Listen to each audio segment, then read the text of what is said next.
up guys, how's it going? Today we're going to be replacing the stop button on our BMW X1. Alright, so what we're going to need to do is first get this silver circle out. And you'll see I'm just using a small flathead screwdriver. There we go. Alright, so now this brings out the whole button assembly. And so we have this cable here which we are going to need to unplug, but we also don't want to lose it back there. Alright, so you press in on these two tabs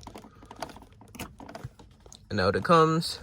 But again, I don't want it loosed in there, so I'm just going to stick something in front of it.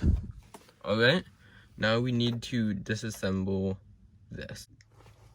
Alright, so now at the top of this button, there's a clip right there. You can just use your fingers to remove the plastic silver ring. Alright, so we are going to be replacing our stock matte black one for a shiny red one.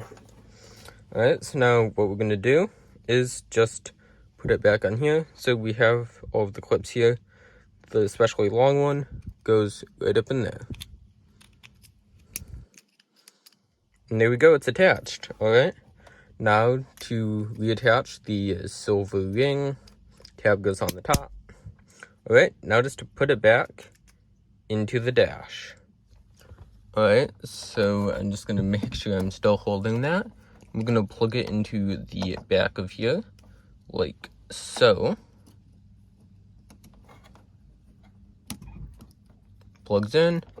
Alright, we'll see that the dash turned on, and back in we go. Let's test it. Alright. And there we go. Thank you guys for watching. Comment, like, and subscribe. We'll see you in the very next video. Bye.